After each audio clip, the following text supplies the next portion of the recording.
때 강의를 할 수 있었는데 오늘 무대가 상당히 높네요. 그래서 살짝 좀 부담스럽습니다. 하지만 경상구청에서 많은 분들이 구청장님을 비롯해서 많은 분들이 적극적으로 이 프로젝트에 그래서 채무자들이 새 출발할 수 있고 두 번의 기회가 주어지는 그런 사회에 대한 믿음을 갖고 그렇게 살아갈 수 있도록 하는데 많은 지원과 그리고 그 응원을 해주셔서 좀 많은 힘을 갖고 이게 광주까지 내려왔습니다. 그래서 오늘 이 시간을 빌어서 다시 한번 감사드린다라는 말씀을 드리고 싶고요. 이 광산구청에서의 이런 사례가 전국적으로 확산이 돼서 많은 분들이 오늘도 혹시 비 때문에 삶을 마감해야 되지 않을까라고 절망 속에서 고민하고 있는 분들에게도 희망을 줄 수 있는 그런 시간이 앞으로 많이 주어졌으면 좋겠습니다. 오늘 일단 그 비탄강 프로젝트 오늘 굉장히 큰 금액의 채권을 소각을 하게 될 겁니다. 그거에 앞서서 주빌리은행이 무엇이고 왜 이런 운동을 하게 되었는지에 대해서 좀 간단하게 말씀을 좀 드리겠습니다. 이 자리에 계신 분들, 특히 우리나라 사람들이 하면 대부분 이런 신념을 갖고 있는데요. 빚은 반드시 갚아야 된다. 그렇게 생각하시죠? 네. 저희가 비탄강 운동을 한다라고 하면 가장 먼저 듣는 얘기가 그러면 성실히 열심히 빚 갚는 사람들 너무 억울한 거 아니냐. 그리고 그렇게 빚을 자꾸 쉽게 탕감받을 수 있도록 사회가 그렇게 보장을 해주다 보면 어느 누구가 빚을 갚겠느냐 이렇게 문제 제기를 하시는 분들이 참 많습니다. 그래서 빚은 반드시 잘 갚아야 되고 반드시 갚아야 되고 그리고 이것은 사회적으로 도덕적인 문제다 이렇게 생각하시는 분들이 참 많습니다. 근데 저는 이렇게 다시 그 질문을 드리고 싶습니다. 이런 경우에도 반드시 빚을 갚아야 되는가? 이 부분에 대해서 좀 여쭙고 싶은데요. 금융회사에서는 우리 일반 소비자들이 믿는 바와 같이 돈을 빌리면 금융 소비자들은 시민들은 대출자들은 열심히 빚을 갚습니다. 근데 열심히 갚다 보면 또 상황이 여의치 못해서 빚을 갚지 못하는 그런 일들이 벌어질 수 있죠. 금융회사에서는 이런 분들을 잘 관리를 해서 빚을 잘 회수를 해야 되는데 그러나 채무자가 정말 상황이 안 돼서 빚을 갚지 못하고 연체하게 되면 이러한 채권을 부실채권이라고 기준을 정해놓고 관리를 따로 하고 있습니다. 이렇게 부실채권이 많이 발생하게 되면은 사실 금융회사 입장에서 연체율이 증가하죠. 여러분들 연체율이 증가하고 있는 은행에 내 예금이 막혀져 있다. 불안하십니까? 안 불안하십니까? 불안하죠. 그러면 어떻게 되죠? 예금을 빼고 싶죠. 그래서 사실은 금융이란 이런 겁니다. 은행에 돈이 너무 많아서 우리가 은행을 믿는 것이 아니라 내가 맡긴 예금이 은행 창고에 안전하게 보관되고 있다라는 사실 때문에 우리가 은행을 믿는 것이 아니죠. 그죠? 은행에는 내가 맡긴 예금이 있습니까? 없습니까? 사실은 없죠. 그 돈은 누군가에게 대출이라는 형태로 이미 지출되어졌습니다. 그러나 그 돈은 내가 원할 때 혹은 내가 맡기기로 한 약속 날짜에 어김없이 되돌려 받을 수 있다라는 믿음이 있기 때문에 사실은 우리는 은행을 이용을 하고 있는 겁니다. 만약에 은행에 대한 그런 믿음이 무너지게 되면 우리는 큰일이 나겠죠. 그래서 사실은 은행과 관련해서 금융산업과 관련해서는요. 이 신용과 약속이 굉장히 중요합니다. 이 약속이 무너지면 이 신뢰가 무너지면 어떻게 되느냐. 하루아침에 은행이 망할 수 있습니다. 실제로 미국의 1920년대 대공황 때 이런 일이 있었습니다. 어느 날 아침 어떤 직장인이 출근을 하는데 사람들이 은행 문 앞에 줄을 길게 늘어서 있는 거예요. 그래서 출근하다 말고 묻습니다. 맨 뒤에 줄 서 있는 사람한테 묻죠. 아니 왜 이렇게 아침부터 여기 와서 줄을 서고 계십니까? 라고 물으니까 그 사람이 이렇게 답을 하는 거예요. 당신 몰랐느냐? 이 은행이 곧 망한대더라. 그래서 망하기 전에 내 돈 찾으려고 여기 들어있는 것이다. 라고 얘기하니까 그 얘기를 들은 출근하던 그 직장인이 맨 뒤에 또 줄을 서더라. 이게 뭡니까? 뱅크런 사태입니다. 신뢰나 약속이 무너지게 되면요 하루아침에 많은 예금자들이 돈을 찾으려 하기 때문에 그래서 뱅크런 사태가 벌어지고 좀 위험하다라고 했던 은행은 조금 위험이 점점 누적돼서 망하는 게 아니라 위험하다는 소문 때문에 망할 수 있습니다. 그래서 사실은 은행이나 카드사들은요 공공기관이 아닙니다. 사기업임에도 불구하고 정부가 적극적으로 개입을 합니다.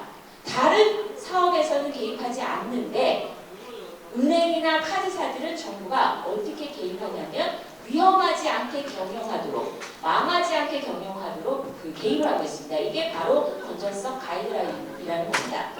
금융회사의 건전성 가이드라인은 그래서 연체가 시작되고 있는 빚, 특히 연체가 3개월 이상 지속된 부실채권을 많이 보유하고 있으면 안 됩니다. 근데 부실채권을 많이 보유하고 있지 말라. 이 얘기는 뭡니까? 돈을 함부로 빌려주지 마라. 이런 걸 의미합니다. 그러나 우리나라 금융회사들이 어땠습니까? 지금껏. 여러분들 오늘 혹시 저는 여기 광주 내려오는데 전화 한 2통 받았거든요. 돈 빌려쓰라고.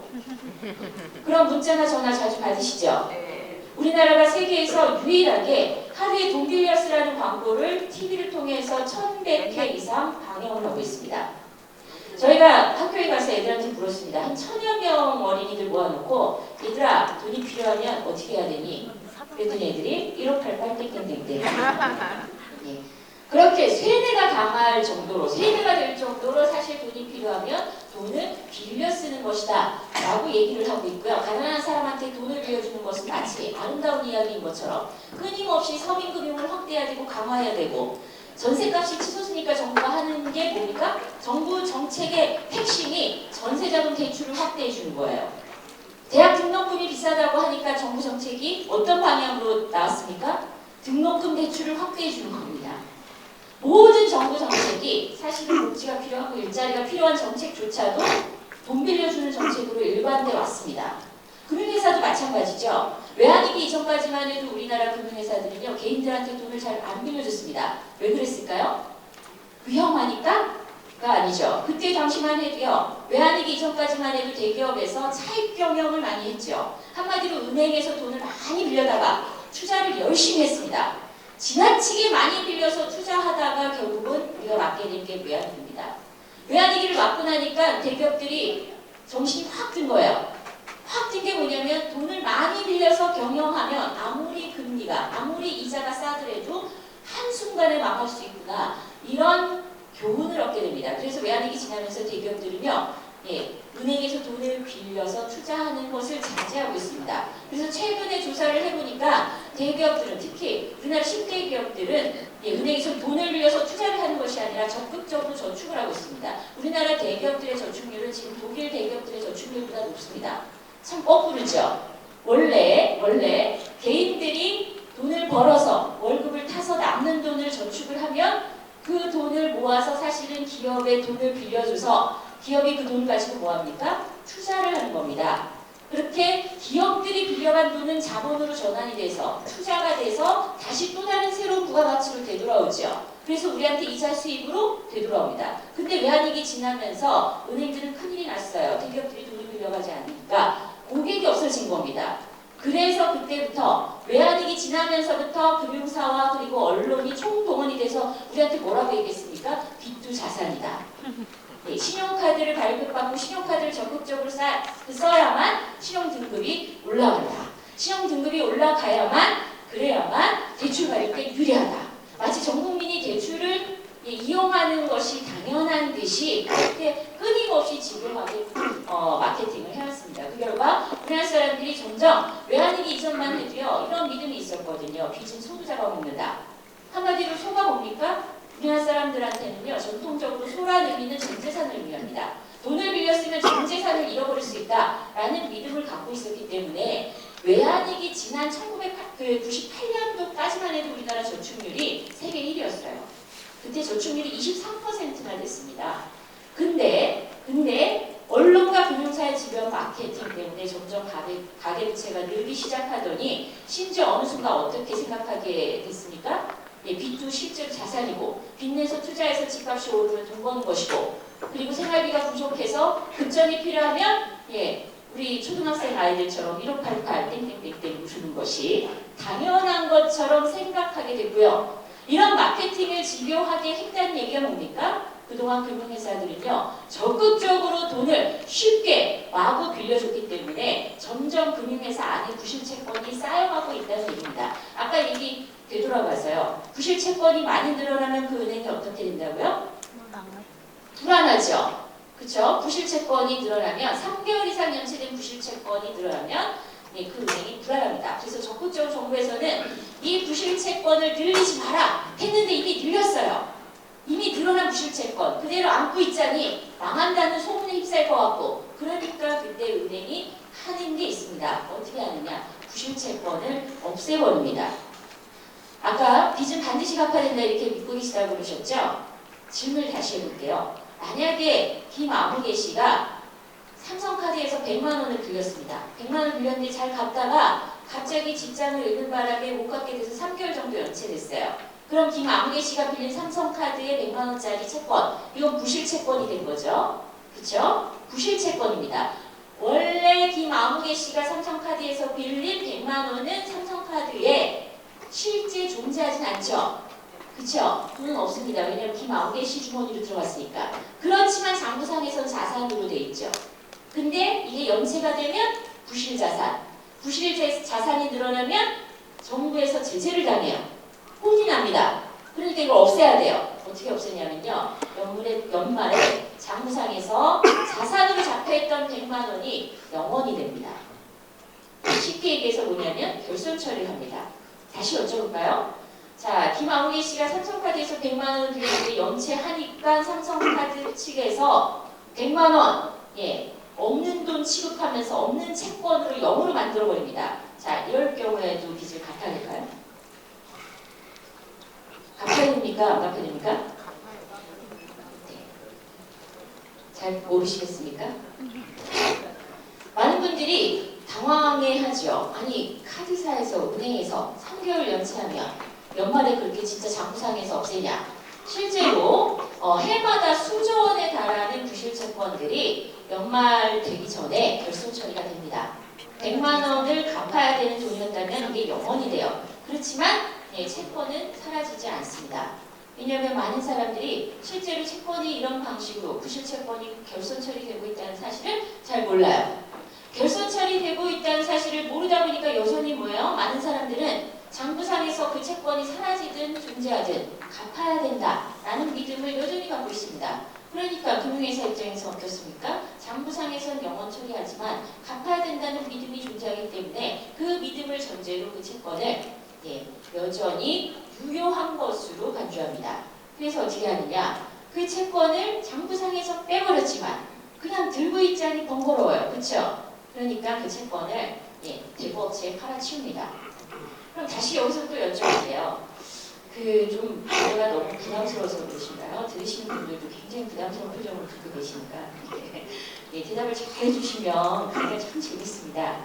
상상력을 한번 발휘해 보세요. 아까 말씀드린 바와 같이 자, 대부업체에 팔아치우는데 100만 원짜리 채권입니다. 근데 3개월 연체됐어요. 제값 주고 팔 수 없겠죠? 여러분들이 이 채권을 살 수 있다고 가정을 한번 해보죠. 내가 3개월짜리 연체된 채권을 살 수 있다. 근데 제값 주고는 안 사도 되고 좀 할인해서 살 수 있는데 이걸 할인해서 사게 되면 100만 원 원금도 다 받을 수 있고 그리고 연체된 이자도 받을 수 있고 그리고 이 법적 조치에 따른 여러 비용들도 다 청구할 수 있어요. 그래서 사실은 난 할인돼서 살 수 있지만 좀 깎아서 살 수 있는데 근데 내가 김아무개 씨한테 돌려받을 수 있는 맥시멈은 한 130만 원 된다. 그럼 여러분들 같으면 몇 퍼센트에 사시겠습니까?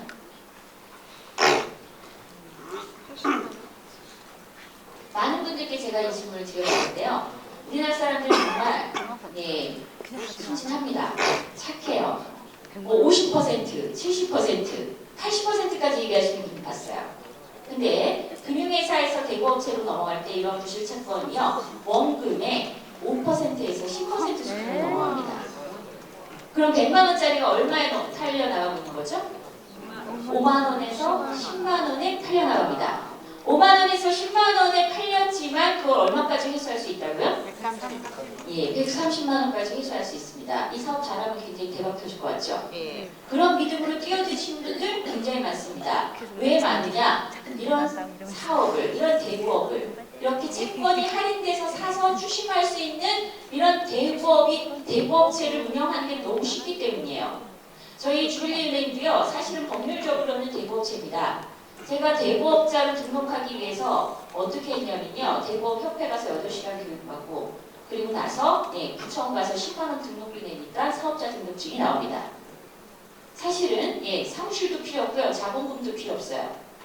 그냥 대법협회에서 8시간 푹 자다가 구청 가서 10만 원 내면 끝나요. 그럴 수 있는 등록 대법체에 사실은 뭐냐면 무시무시한 채권이 이렇게 헐값에 팔려나가고 있습니다. 자, 김아무개 씨의 그 채권 100만 원짜리가 대부업체 5만 원에 팔렸다고 가정을 해보죠. 사실은 그렇게 헐값에 팔렸지만 그 5만 원의 채권에는 무시무시한 권리가 포함되어 있습니다. 채권자가 재산권을 행사할 수 있는 포괄적이고 굉장히 넓은 의미의 채권이 다 포함되어 있어요. 일단 대부업체는요. 5만 원 주고 그 채권을 샀지만 김아무개 씨의 소득조사할 수 있고요. 자산조사할 수 있고요. 소득조사했더니 소득이 발생하면 압류할 수 있습니다. 자산조사했더니 자산이 있으면 자산의 압류 조치할 수 있어요. 근데 소득도 없고 자산도 없어요. 다 탈탈 털어보니까 이 김아무개 씨는 아무것도 없어요. 그러면 또 어떻게 하느냐? 당연히 등초분 떼보고 집에 찾아갈 수도 있고 하루에 3번씩 전화할 수도 있습니다. 했는데도 불구하고 아무것도 없어요. 그러면 그 다음에 어떻게 하느냐? 이런 예고장을 보냅니다. 유체동산 압류 예고장. 이건 되게 어려운 말인데 쉽게 얘기하면 살림살이에 압류하겠다라는 겁니다. 이거 겁주려고 보내는 거 아닙니까? 겁주려고 보내는 거 아닙니다. 그렇게 예고장 보내고 며칠 지나면 법원이 집행관하고 찾아옵니다. 근데 현장에서 활동하는 많은 활동가들의 증언에 따르면요. 꼭 아무도 없는 시간에 찾아온다는 거예요. 아무도 없는 시간에 찾아오면 당연히 문이 잠겨있죠. 문이 잠겨있으면 열쇠공을 부릅니다. 열쇠공을 불러서 문을 따고 집 안으로 들어가죠. 그래서 아무도 없는 집의 살림살이에 빨간 딱지를 붙일 수 있습니다. 사실은 이게 압류행위인데 법률행위죠. 법적행위입니다. 재산권을 행사할 수 있다는 이유만으로 법적 행위를 이렇게 무시무시하게 할 수 있는데 사실은요. 선진국 같은 경우에는 당연히 TV나 혹은 전기밥솥, 냉장고 이런 데 압류 딱지 못 붙이게 돼 있습니다. 왜 못 붙일까요? 생활 필수품이니까. 그쵸? 근데 우리나라 압류 금지 품목에는요. 생활 필수품의 기준이 1970년대 등록해 있습니다. 우리나라 민사집행법이 1970년대에 제정된 이후로 한 번도 제대로 바뀐 적이 없어요. 그러다 보니까 압류 금지 품목에 일상생활에 지장이 있는 물품에는 압류하지 마라 라고 했는데 압류 금지 품목에 뭐가 있냐면 옷하고 이불하고 숟가락 밥그릇. 전기밥솥에 하다못해 있잖아요. 이 딱지 훼손시키면 문제가 되죠. 그래서 뚜껑과 본체 사이에 붙여요. 아까도 말씀드렸지만 이 행위조차도 아무도 없는 시간에 열쇠공을 불러서 문을 따고 들어와서 이런 조치를 합니다. 이게 불법입니까? 또 합법입니까? 불법. 불법 같으시죠? 그러나 합법입니다. 이게 바로 그렇게 헐값 5만 원에 팔려나간 채권에 포함되어 있는 재산권이에요. 그 무시무시한 한마디로 내 재산을 되돌려받기 위해서 행사할 수 있는 그 무시무시한 채권을 금융회사가 아까도 말씀드렸죠. 사실은요. 금융회사들이 우리가 예뻐서 돈을 빌려주는 게 아닙니다. 개인들이 좋아서 돈을 빌려주는 게 아니에요. 왜 돈을 빌려주고 있습니까? 왜 그토록 우리한테 돈 빌려 쓰라고 마케팅을 했어요? 고객이 없기 때문입니다. 외환위기 이전에 대기업처럼 사실은 큰 고객을 지금은 갖고 있지 않아요. 왜냐하면 대기업들이 돈을 빌려 쓰지 않으니까요. 투자를 하지 않으니까요. 그래서 우리한테 돈을 빌려주는 거예요. 그러면 돈을 빌린다는 건 뭡니까? 금융회사 입장에서는 고객입니다. 어제까지 금융회사에 수조 원의 이익을 남겨줬던 고객이었어요. 금융회사의 유일한 고객입니다. 더 이상 우리가 돈을 빌리지 않으면 금융회사는 덩치를 키울 수도 없고 돈을 남길 수도 없어요. 그런데 30개월도 아니고 3년도 아니고 단 3개월 연체했다는 이유로 부실채권으로 분류하고 부실채권으로 분류되자마자 이것을 무책임하게 그렇게 무시무시한 권리가 포함되어 있는 채권을 헐값에 대부업체에 팔아치우고 있더라. 사실은 그 규모가 해마다 9조 원 이상 되어 왔습니다. 그것도 6개 시중은행만 산출했을 때요. 지금 가계부채가 한 1100조 원을 넘어서서 1200조, 곧 1300조까지 돌파할 것이다. 이런 전망들이, 우울한 전망들이 쏟아지고 있습니다. 근데 이 1100조, 1200조 이 수치는요. 현재 금융회사에서 연체하지 않고 있는 정상적인 빚의 규모입니다. 사실 금융회사에서 결손 처리하고 나면요, 1100조, 1200조 이렇게 가계 부채로 집계조차 되지 않고 부실채권으로 대부업체로 넘어갑니다. 심지어 우리는 어떤 상황도 자주 접하고 있냐면요, 채무자가 빚을 좀 없애보려고 상담을 받으러 옵니다. 그러면 상담을 해보니 이분은 소득도 없어요, 자산도 없어요. 오히려 빚을 다 없애드리고 일자리를 만들어드려야 될 상황입니다. 그래서 하산면책을 어쩔 수 없이 추진을 하는데, 하산면책을 진행하려면 이 채무자의 실제 부채가 있는지 없는지 이 증명서를 발급받아서 법원에 제출을 해야 됩니다. 근데 문제가 채권이 하도 돌아다니다 보니까요, 이 채무자의 빚이 어디에 있는지 부채 증명서를 발급받을 수가 없어요. 이렇게 제3의 채권 기간에 채권을 이렇게 헐값에 팔고 있지만 한 번 넘어간 채권은 전혀 금융감독당국이 집계도 하지 않고 관리도 하고 있지 않다. 심지어 채무 당사자조차 자기 채권을 찾으려고 굉장히 헤매야 됩니다. 그래서 최근에 저희가 이런 부실 채권들을 시민들의 모금에 기반해서 사들여서, 좋다, 우리가 헐값에 사들여서 우리가 추심하는 게 아니라 태워버리자, 이런 운동을 시작한 겁니다. 그래서 지금까지 작년부터 시작한 이 운동으로 한 1,000억 원가량 태웠어요. 대단하죠?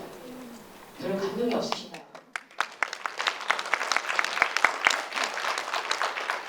원금 기준으로는 한 400억 원 정도 되고요. 예, 이자까지 합하면 1,000억 원입니다. 예, 어제 어느 기자랑 인터뷰를 하는데 1,000억 원 가량을 저희가 수박했습니다 그랬더니 눈이 동그래지면서 계속 저를 이상한 눈빛으로 쳐다보는 거예요. 그러면서 나중에 조심스럽게 이렇게 묻더라고요. 근데 대표님, 1,000억이 어디서 났습니까? 이렇게 얘기를 하는 거예요. 아니, 1,000억의 채권을 우리가 샀다고요. 그러니까 그 채권을 사기 위해서 필요했던 1,000억이 어디서 났습니까? 우리가 1,000억 원의 채권을 매입하고 태워버리는데 실제로 지출한 돈은 8천만 원밖에 되지 않습니다. 8천만 원 가지고 거의 1억 원도 안 되는 돈으로 1,000억 원의 채권을 사서 태웠는데, 우리가 8천만 원을 들여서 그 채권을 매입해서 태우지 않았다면 4천여 명의 채무자에게 그 1,000억 원의 빚은 여전히 추심하고 있는 그런 살아있는 채권이 됐었을 겁니다. 아까도 말씀드렸지만 이렇게 부실채권 시장이 황당하게 야만스럽게 작동되고 있는데 여전히 너무 많은 사람들이 빚은 반드시 갚아야 된다, 이런 믿음을 갖고 정말 사력을 다해서 빚을 갚고 있습니다. 이 숫자를 보니까요, 장기간에 걸쳐서 빚을 갚지 못해서 연체 상태로 사회생활에 다시 복귀하지 못하는 사람이 350만 명이고요. 그리고 가계채 1,100조, 1,200조를 향해서 갚고 있는데 이 중에서도요, 전부 다 열심히 빚을 갚고 정상적으로 상환을 하고 있는 것이 아니라 억지로 간간히 근근히 갚느라 금융회사 3군데 이상에서 돈을 빌려서 빚 돌려막기를 하고 계시는 분이 328만 명입니다.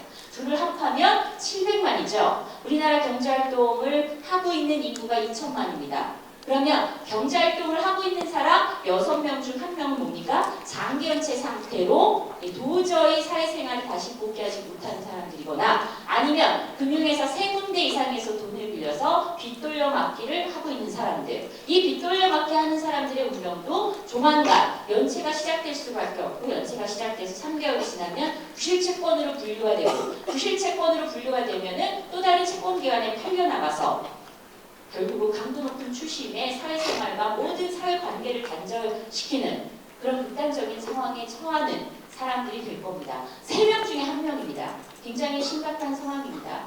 이런 상황에서도 여전히 우리는 열심히 빚을 갚으려고 금융회사 3군데에서 돈을 빌려서 빚 돌려막기를 하면서까지 억지로 빚은 반드시 갚아야 된다, 못 갚으면 죽어야 된다, 이런 생각까지 갖고 있으면서 우리나라가 하루에 40명씩 자살을 하고 있습니다.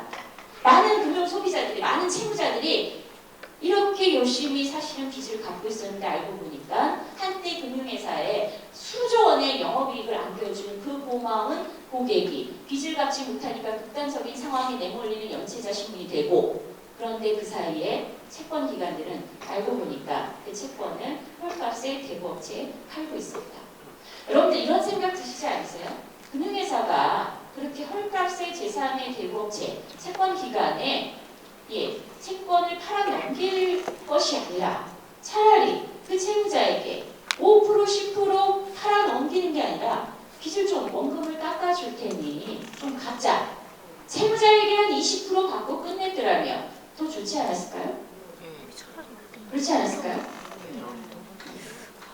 이게 선진국에 존재하는 실제 채무 조정 프로그램입니다. 사실 일반적인 선진국은요, 아까 저희가 민사집행법에 대해서 말씀드렸지만 70년대에 만들어져서 지금까지도 1970년대의 눈높이로 숟가락, 밥그릇, 이불, 옷 몇 가지를 빼고는 나머지는 다 사실은 뺏길 수도 있다, 뺏을 수도 있다.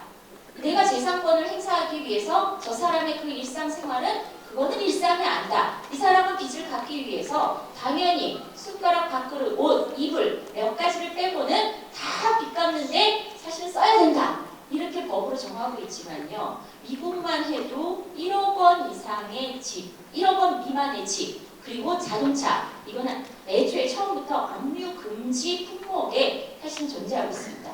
그리고 또 어떻게 하냐면요. 추심을 할 때도 전화를 하거나 집에 방문을 하거나 직장에 방문을 하는 건 상상도 못합니다. 얼마 전에 제가 연예인, 굉장히 유명한 연예인인데 이 이야기를 들었습니다. 25년간 추심을 당했대요. 남편이 사업을 하다가 사업이 문제가 생겼고 그래서 남편이 사업하다가 갚지 못한 빚까지 이 연예인이 다 갚게 된 거예요. 이 상황에서 추심원들이 어떤 일을 했냐면 계속 촬영장에 나타났다는 거예요. 우리나라 또 공정채권 추심법에는 이런 게 있습니다. 그 채무자의 부채 사실을 제3자에게 알리면 안 된다. 이게 알리는 행위는 불법입니다. 자, 그러면 촬영장에 지속적으로 추심원이 나타나는 거는 제3자에게 부채 사실을, 채무 사실을 알리는 겁니까? 아닙니까? 알리는 거예요. 알리는 거죠. 그러나 법원은 그렇게 해석하지 않습니다. 추심원이 거기 촬영장에 있는 스태프들에게 땡땡씨가 빚이 있다고, 채무가 얼마 있다고 말을 했느냐, 그 말을 했다는 녹취록이 있느냐, 없으면 그 현장에 나타났다는 사실만 가지고 채무 사실을 제3자에게 알렸다고 볼 수 없다. 재밌지 않습니까? 저는 우리나라의 법, 제도 현실을 보면요, 무슨 코미디도 아니고, 예를 들면 채무자에게, 제3자에게 채무 사실을 알리는 행위는 불법이다라고 했는데 채무자한테 전화를 합니다. 핸드폰으로 해도 되고요. 직장으로 하더라도 명함에 나타있는 직통번호로 하면 돼요. 근데 어떻게 하냐면 회사 대표번호로 전화합니다. 회사 대표번호로 매일 3통씩 해요. 여기 무슨 카드인데요. 땡땡씨 계시죠? 그러면 그 직장에서 그 사람이 빚 때문에 돈을 빌려서 갚지 못했다는 사실을 알까요? 모를까요?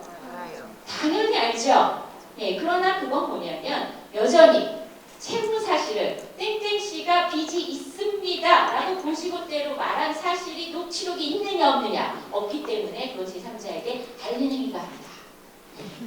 이렇게 해석하는 이런 법 제도들이 너무나 즐겨합니다. 근데 선진국은 어떠냐면요. 당연히 전화하는 거 안 되고요. 당연히 찾아가는 거 안 됩니다. 전화하는 건 심지어 뭐냐면 통신법에 의해서 규제를 받아요. 그리고 개인정보보호법에 의해서 규제를 받습니다. 아니 아무리 채권자라고 하지만 어떻게 타인의 그런 개인정보를 그렇게 광범위하게 수집할 수 있느냐.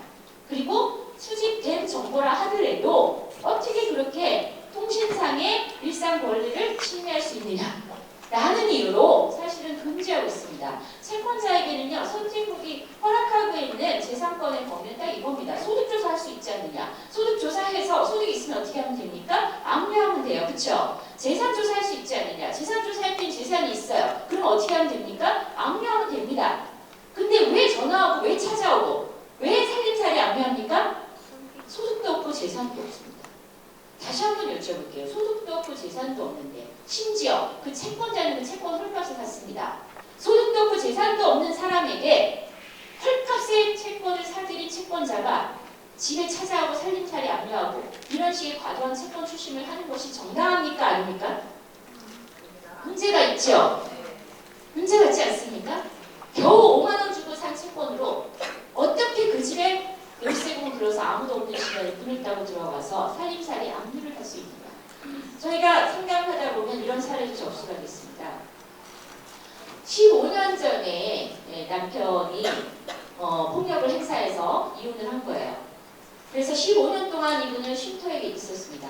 쉼터에서 생활을 하면서 치유를 했는데 치유가 끝나고 이제 겨우 나도 저 아이 엄마는 다시 엄마로 자립해야 되겠다 싶어서 직장을 갖게 됐는데 직장을 갖고 첫 월급 통장을 만들자마자 압류가 됐어요. 그리고 전화가 왔습니다. 대구업체에서 전화가 왔습니다. 당신의 남편이 15년 전에 자동차를 담보로 돈을 빌렸다. 자동차 담보대출 캐피탈 회사에서 전화가 왔어요. 처음에는 굉장히 무서웠죠. 왜 무서웠냐면 첫 번째 의문이 그겁니다. 15년 동안 나는 몰랐던 빚이 불쑥 나타났어요. 근데 만약에 이게 사기라면 법원에서 내 통장에 압류를 할 수 있게 당연히 허락을 안 했을 테니 사기는 아닐 거고 그럼 빚이 있다는 건 사실인데 근데 또 두 번째 드는 생각 내가 몰랐던 빚이 불쑥 튀어나왔는데 알고 보니까 그것도 캐피탈에서 빌렸다는데 전화는 대구업체에서 했어요. 무서운 거예요. 도대체 이 상황이 어떤 건지 해석이 안 됩니다. 200만 원을 갚지 못했는데 그때 당시에 자동차를 회수해서 다 나머지는 돌려받았으나 자동차를 회수하고도 돌려받지 못한 돈이 200만 원이다. 그래서 지금 그걸 갚아야 되는데 15년이 지나서 그 이자가 불어서 당신이 갚아야 될 돈은 1,600만 원이다. 이렇게 얘기를 하는 겁니다. 15년 동안 1,600만 원으로 불었어요. 그러면서 인심 쓰는 척하면서 하는 얘기가 1,400만 원만 갚으면 없던 걸로 해주겠다. 채권을 없애주겠다. 이렇게 전화가 온 겁니다. 저희는 사실은 아까도 저희가 1,000억 원 가량의 채권을 소각하는데 얼마 들었다고요? 8천만 원. 8천만 원 들었다고 말씀드렸죠. 이 채권의 가격을 알고 있습니다. 우리나라 대출 시장이 어느 정도로 약탈적이냐면요. 예를 들면 자동차를 담보로 돈을 빌렸어요. 그러면 자동차 가격이 600만 원이면 800만 원 빌려주지 않죠? 그쵸? 자동차 가격이 600만 원이면 기껏해야 많이 빌려줘야 400만 원 빌려줄 겁니다. 그쵸? 400만 원을 빌렸어요. 빌렸는데 못 갚았습니다. 못 갚으면 제일 먼저 자동차를 회수해 가겠죠. 그러면 선진국의 경우에는요. 담보대출은 자동차 열쇠만 던지면 끝입니다. 집을 담보로 돈을 빌렸어요. 그러면 집 열쇠만 던지면 끝이에요. 근데 우리나라 채권기관들은, 채권회사들은 어떻게 하냐면 자동차를 회수해 봐서 그 자동차를 빨리 현금화시키고 싶어서 급매 처분을 해버립니다. 원래는 600만 원짜리였는데 그냥 200만 원에 팍 처분을 해버려요. 200만 원에 빨리 회수하고 나니까 원래 돈을 400만 원 빌렸습니다. 그러니 나머지 대출 200만 원이 남는 거죠. 이 200만 원이 15년 동안 여기저기 대부업체에 전전하면서 팔려서 결국은 겨우 치유받고 사회생활 다시 시작해보겠다라고 큰맘 먹고 직장을 가진 이 여성에게, 이 상처받은 여성에게 다시 주식이 들어온 거예요. 근데 그거를 1,600만 원 달라. 이렇게 담보 채권이었는데 담보물을 회수하고 처분하고 남은 채권, 그래서 다시 무담보로 전환이 됐죠. 이런 채권의 가격은 시장에서 현재 0.1%입니다. 그러면 200만 원짜리 채권이면 그 대부업체는 채권을 얼마에 샀을까요? 2,000원에 샀죠? 그쵸? 근데 사실은 참 이렇게 그 끔찍한 얘기인데 굉장히 무덤덤하게 들으셔서 책을 다 읽고 오셨거나 아니면 얘기를 다 듣고 오신 게 아닌가 이런 생각이 드네요. 네.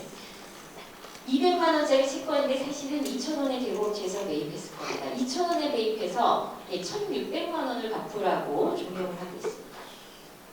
물론 이 여성분이 너무 두려워서 1,600만 원을 여기저기 친정집에 손 내밀고 여기저기 친구한테 손 내밀어서 그래서 겨우겨우 갚는다 하더라도 두려운 게 그거예요. 이후에 또 어떤 채권이 날라올지 모르는 거예요. 우리나라 금융시장이 어느 정도 야만적이고 황당한가를 보여주는 대목이 여기 있습니다. 한마디로 담보대출을 빌려줄 때도 담보물을 회수하고 또 남은 채권을 끝까지 추심한다. 알고 보니까 원래 채권기관이 추심하는 것도 아니고 그 채권을 헐값에 사실은 시장에 유통시키고 있다. 시장에 헐값에 유통시켰지만 연체이자까지 다 받아내고 그 사이에 행해진 온갖 법적 조치에 따른 비용까지도 채무자한테 지속적으로 추심한다. 그리고 추심의 기간은 끝나지 않는다. 만약에 그 채무자가, 그 여성분이 다시 사회생활을 시작하지 못하고 끝내 계속 치유 상태였다면, 그래서 아이들이 성장해서 그 아이가 성인이 되었다면 어떤 일이 벌어졌을까요? 만약에 그 여성분이 사망하고 그리고 아이가 성인이 된다면요, 그 채권은 아이가 성인이 돼서 첫 월급 통장을 만들자마자 압류 조치했을 겁니다. 실제로 대만에서도요, 최근에 이런 사건이 벌어졌다고 합니다. 5살 때 아버지가 돌아가셨어요. 돌아가셨는데 5살이니까 상속 포기 절차나 한정승 이런 거 잘 모르죠. 법률 행위를 할 수 없어요. 어머니도 안 계십니다. 그렇게 자란 거예요. 그렇게 자라고 20살이 됐습니다. 근데 첫 직장, 첫 월급 통장에 바로 압류가 들어왔어요. 그래서 법원 가서 따졌습니다.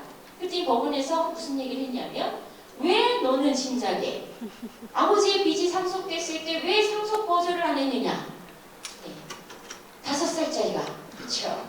이게 사회적으로 큰 이슈가 되면서 대만은 최근에서야 사망자의 채권은 상속시키는 것을 허락하지 않겠다라는 형태로 제도가 바뀌었다고 합니다. 근데 우리나라는요, 여전히 사망한 사람들의 채권조차 시장에, 그것도 원래 채권자 손에 주어져 있는 게 아니고요, 대부업체에 전전하면서 팔려다니고 있습니다. 얼마 전에 저희가 예금보험공사 관계자를 만났는데, 망한 금융회사들의 채권을 예금보험공사가 많이 갖고 있죠. 이 중에는 사실은 빚을 갚지 못하는 부실채권도 많이 포함이 되어 있는데, 예금보험공사가 갖고 있는 사망한 사람들의 채권의 규모, 그리고 이미 소멸 시효가 지났는데 언제든 다시 살릴 수 있다라고 생각하고 있는 채권의 규모가 예금보험공사만 갖고 있는 규모가 3조 원 가량 된다고 합니다. 이런 채권들이 계속 누군가 쥐고 있는 거예요. 원래 예금보험공사도요, 이런 사망하신 분의 채권, 그리고 이미 소멸시효가 지난 채권, 이거조차도요, 저희가 주민은행 만들어서 사회적으로 부실채권을 이렇게 땡처리하고 끊임없이 채무자들이 다시 새 출발하는 것을 가로막고 있는 이런 야만적인 채권 시장에 대해서 우리가 바꿔야 되지 않겠느냐라고 문제 제기하기 이전까지는 예금보험공사도 이 채권들을 대부업체에 팔아왔습니다. 그러면 그 3조 원의 신세도 원래는 대부업체로 넘어갈 채권이었다는 거죠. 예금보험공사에서만 파는 규모가 3조 원 가량이다. 지금 실제로 대부업체 시중에서 떠돌고 있는 사망한 분들의 채권, 그리고 소멸시효 지난 채권의 규모가 얼마가 될지 아까도 말씀드린 바와 같이 전혀 이 채권들이 전사화돼서 관리되지 못하고 있기 때문에 그 규모도 파악조차 못하고 있는 실정입니다. 이런 식으로 좀 이렇게 야만스럽게 작동되고 있는 금융시장에 대해서 저희가 문제 제기를 하기 시작을 했고요. 그래서 주빌리 은행이라는 것을 만들어서 아까 말씀드린 바와 같이 1,000억 원의 채권을 소확하는 운동을 벌이고 있습니다. 오늘 광산구청에서도 많은 분들께서 십시일반 해주시고, 그리고 많은 분들께서 실제 마음으로 응원을 해주셔서 좀 이따가 한 10억 원 가량의 원금 기준입니다. 이자까지 하면은 실제로 더 그 이상의 규모인데 채권을 소확하는 시간을 가질 겁니다. 이런 운동을 저희가 적극적으로 펼치는 이유는 아까도 말씀드렸지만 장기 연체 상태에서 사회생활을 복귀 못하는 350만 명의 이 사람들이 새 출발이 가능하다. 우리 사회가 사실은 실패해도 다시 2번의 기회가 주어진다. 이런 믿음이 있다면 사회생활 포기하고 모든 사회적 관계 단절하고 그리고 그렇게 도망다니면서 살지는 않을 겁니다. 저희가 1,000억 원의 채권을 소각하고 4천여 명의 채무자에게 당신의 빚이 소각되었습니다라는 편지를 보냈습니다. 편지를 보내면 저희는 처음에는요, 굉장히 많은 답장이 올 거라고 생각했어요. 굉장히 많은 분들이 전화를 해서 정말 내 빚이 소각되었습니까? 라고 너무 기뻐하면서 전화할 줄 알았습니다. 근데 4천여 통의 편지를 보냈는데 피드백이 온 전화는요, 실제 한 20통 정도밖에 되지 않습니다. 저희가 한 번은 다 전부 반송까지 우리가 비용을 부담할 테니 등기로 한번 보내보자. 보내봤습니다. 80%가 다 반송이 됩니다. 상당히 많은 채무자들이 주소지도 불안정하게 살고 있는 거예요. 거의 행불 상태에 살고 있습니다. 그럴 수밖에 없습니다. 주소지가 노출되면 어떻게 됩니까? 추심도 어떤 추심을 당했냐면 어느 여성분이 저희 게시판에 민원에 글을 남겼는데 이 얘기예요. 어느 날 집에 왔더니 다 가져갔습니다. 경매 딱지가 붙어 있어서 너무 무서워서 집에 갈 엄두가 안 나서 몇 며칠 친구네 집에 숨어 있었던 거예요. 그리고 집에 급한 게 있어서 가지러 왔더니 그 사이에 그 살림살이에 악력딱지 붙인 뒤에 며칠 지나고 실제로 겁주려고 붙인 줄 알았더니 실제로 경매 처분해서 그 가난한 살림살이를 다 가져갔더라. 이런 식으로까지 추심을 합니다. 그러니 주소지를 노출시킬 수가 없죠. 그죠? 정상적인 사회생활이 가능합니까? 350만 명이 정상적인 생활을 할 수가 없어요. 이것도 사실은 금융위가 여기저기 흩어져 있는 배드뱅크 정도 조사한 겁니다. 실제로 어느 정도의 사람들이 이 지독한 추심 때문에 빚이 끝나지 않는 이 야만적인 금융 환경 때문에 사회생활을 엄두를 못 내고 사회생활을 포기하고 사는지, 이건 국가적으로 엄청난 손실입니다. 이 사람들이 적극적으로 사회생활하고 돈을 벌고 그리고 소비를 해줘야 경제가 돌아가고, 그리고 이 사람들이 세금을 내줘야 실제로 국가가 걷어들일 세금이 늘어납니다. 근데 350만 명이 사회생활을 포기하고 이 납세자가 아니라 행불자예요. 이거는 국가적으로도 손실이고 인권적으로도 사실 우리가 선진국이라고 말하기 너무 부끄러운 현실입니다. 이런 현실을 바꿔야만 된다. 물론 이렇게 극단적인 비판의 문제가 아닙니다. 이 자리에 계신 여러분들 그 월급날 통장자는 며칠 아시죠? 네, 이거는 불쌍한 연체자, 채무자 일부의 얘기가 아닙니다. 솔직히 우리나라 대다수의 직장인들 월급날 통장장이 며칠 가시냐 이렇게 질문하면 며칠이 아니라 몇 시간이다 이렇게 얘기하죠. 월급 높아지면 해결될 것 같으시죠? 그러나 그렇지 않습니다. 연소득이 높으면 높을수록 부채가 큽니다. 부채 규모가 커요. 실제로 요즘 그 법원에서요, 파산면책 신청자 중에 굉장히 다수를 차지하는 계층이 어떤 계층이냐면 성형외과 의사들, 변호사들, 개업이들, 전문직 종사자들이 파산면책 굉장히 많이 합니다. 왜 그러느냐? 그분들이 돈을 못 벌어서 이전보다 소득이 줄어든 건 사실입니다. 그렇지만 절대적으로 소득이 낮아서가 아니고요. 절대적으로 빚이 많기 때문입니다. 지금 보통 사람들조차도요, 어떤 상황이냐면, 자, 어느 날 갑자기 소득이 중단됩니다. 그럼 뭐가 안 들어오죠? 월급이 안 들어온다는 얘기죠. 소득이 중단이 됐으니까. 그러면 결제를 하지 못합니다. 그래서 공포심을 안고 살아가는 거죠. 직장에서 잘리면 큰일 나요. 왜냐하면 월급이 안 들어와서 조금 가난하고 불편하게 산다가 아니라 빚을 갚지 못해서 연체자 신분에 내몰릴 수 있다. 그리고 연체자 신분이라는 건 우리가 영화를 통해서 간간히 그동안 접해왔죠. 제가 말씀드린 거 말고도 그 이상의 상상을 하고 있죠. 굉장히 많은 인권 침해가 존재해 있다라는 건 다들 알고 계십니다. 그리고 굉장히 수치스럽다, 굉장히 모욕적이다 알고 있습니다. 그래서 그런 공포심을 안고 살아가고 있습니다. 지금 우리나라 중산층들까지 해서 버는 돈의 37%를 빚 갚는 데 쓰고 있습니다. 저는 가끔 그런 생각이 듭니다. 버는 돈의 37%를 평균적으로 빚 갚는 데 쓰고 있다. 도대체 우리가 버는 돈이 우리 것인가? 이런 생각이 들고, 빚 갚는 데 37%를 쓰고 있다. 그 돈을 버는 것은 결국 금융회사인데, 금융회사의 실제 절대 주주는 외국인이죠. 80% 이상이 외국인이에요. 그러면 우리나라 국민들은 열심히 한 달 동안 뼈 빠지게 일해서 일한 돈의 37%를 누군가에게 열심히 갖다 바치고 있다.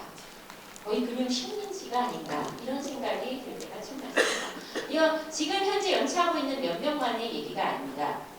대다수의 사람들한테 사실은 어쩌면 화음까지 닥쳐있는 굉장히 위험한 금융 환경의 문제고요. 이 부분을 뜯어고치지 않으면 언젠가 나는 절대 해당되지 않을 그런 나와 어떤 딴 세상 얘기가 아니라 내 얘기가 될 수도 있는 무시무시한 이야기다. 그래서 많은 분들이 저는 함께 참여하고 동참을 해서 최소한 인권이 가장 최우선시 되는 좀 제대로 된 선진국을 만드는데 채권보다 인권이 중요하다, 재산권보다 인권이 중요하다라는 상식이 모두에게 자연스럽게 받아들여지는 사회를 같이 만들어갔으면 좋겠다, 이런 생각이 듭니다. 신용카드 쓰시죠? 네, 신용카드 안 쓰시는 분 계세요? 식사들 하시고 오시고 이게 참 이렇게 졸린 얘기가 아닌데요. 밖에 비도 오고 그러니까 좀 졸음이 오시나 봐요. 네. 조금 더 여러분들하고 가까운 얘기를 해드릴게요. 얼마 전에 동아일보에서 이런 칼럼이 실렸더라고요. 내년에 외환위기보다 더 무서운 경제위기가 올 것이라는 얘기가 많다. 그리고 상당히 근거가 있다. 네, 그게 뭐예요? 내년에 경제위기가, 금융위기가 다시 올 수 있다. 네, 그런 얘기 하죠. 이건 진짜 남 얘기 아니죠. 그렇죠? 남 얘기 아닙니다. 공무원분들도 안심할 수 없죠.